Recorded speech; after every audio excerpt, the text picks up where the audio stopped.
Welcome back to Lock It In, brought to you by DraftKings. We are going to watch the guys make some legit points and make us all so much smarter. Well, not me, because I'm already freakishly smart, but you get the idea. First up, stay away. Which game should be avoided at all costs, Sal? Well, I'll say stay away. What are we doing here? I thought we were doing, stay away is Troy Liberty. Troy is favored by 9 over Liberty. This is an absolute stay away because, Rachel, here's the reason. We don't know the players. We don't know the state that it's being played in. We don't know the coaches, so just stay away. It's the best way to not get hurt. Troy Liberty. Oh, I love Friday. That was perfectly delivered. Stay away to me. And I actually agree with everything Sal just said about Troy Liberty. My stay away is actually 2 teams we do know about. The Bears on the road, 3.5 at Miami. This line just feels strange to me. Mitch Trubisky went out and threw 6 touchdown passes the last time we saw him. I don't know what's going to happen. Miami blew a 17-point lead on the road against the Bengals. I wouldn't touch this line. I wouldn't touch this game. Stay away. Hey, quick thing, head coaches in Troy and Liberty, Neil Brown, he's going to be in the SEC someday for Troy, and I believe. Oh, what a show off. What a show off. So, why don't you guys what keep that in a mind. show off from Furman. The game to stay away from for me is the one taking place in London, where it's Seattle, a short favorite against the Oakland Raiders.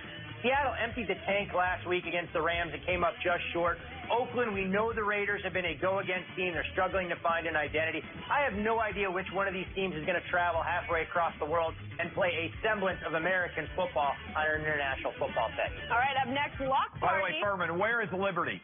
Liberty is in Lynchburg, Virginia, I believe, right? You can't try and catch him off guard, Clay. It doesn't work. I did. It's a robot. Sorry. What is your favorite bet of the weekend, Sal? You're up first. Well, I have to say my favorite bet is one that I don't have money on in this actual show, but it's the Patriots minus 3.5. It's soon be minus 4. Look, they're 10-1 straight up at Gillette Stadium, 9-2 against the spread in their last 11 at home, and I don't have money here. But in real life, I promise you, I will double and triple up my Sunday winning on the Pats minus 3.5. I am on Central Florida big, despite the fact that Furman has tried to rip this game from my cold hands all week. Minus 4.5, Central Florida on the road against Memphis. Sal made fun of me earlier in the month as well.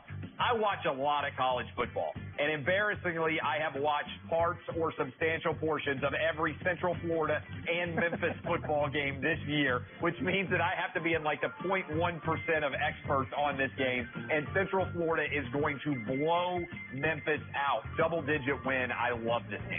I have been more excited to watch an American athletic football game knowing that Clay's on the side of 85% of the Joeys out there that see an undefeated team, their opponent lost to Tulane, and think it's free money giveaway in the sports book. My lock of the week is Michigan. Gave it out earlier this week at -7, -20, knowing it was going to move. That's why the show is called Lock It In. Look, in the lower third, they're not even giving me credit for the best of the number. Try to tie it into a money line parlay to get a little bit more action down. But this Wisconsin defense is absolutely depleted. They run the ball 65% of the time. That doesn't work against the Wolverines. I have zero confidence in Alex Hornibrook. I hope Michigan's up 3 touchdowns at halftime, and I can watch this game with an adult beverage in my hand instead. Ooh, getting spicy. Up next, one thing you've learned this season that bettors need to know heading into the weekend. Sal, what you got? I learned that the last 4 Sunday night games have gone under the total, but I've learned you can forget about that trend because it's not happening this week. Over 60, I have it. Travis has it. It's going to be in the 35-31 range for sure. I agree completely on that. What I have learned is don't count your Alabama bet wins until the game is actually over. We got killed earlier on the over in Alabama Ole Miss. I'm texting with these guys, hey, I don't know how I'm going to fit this crown on my head. I felt great about it. Then nobody scores for like the last 20 minutes of the game. And then last weekend, Alabama is up huge. Arkansas runs in a touchdown with 18 seconds left. I lose that one by a half point. I am not tweeting anything about Alabama in this Missouri game until 10 minutes after the game's over. Trust me on it. That's 3 straight games, Clay, that Alabama has faltered late, costing them covers. But for me, it's all about recency bias. And always remember when you're betting pro or college football, no team is ever as good or as bad as the last time you saw them. And you see it reflected all the time. Odds makers are forced to overreact to numbers. That's where you can identify some of the value. Look at teams' composite body of work, not just a 60-minute sample size, and your bankroll will thank you later for it. No team is as good or bad as last week you saw them. That's a blanket say. No team. Zero team. No team is ever as good or as bad as they performed in the previous week. So for like the Bucks we saw 2 weeks ago, they weren't that bad when they lost 48-10. The Dolphins, they weren't as bad. I get it that you can pick one or two teams, but not no team. All right, Todd, we got to talk DraftKings, and specifically the fact that I lost last week and I need to get back on top like right now.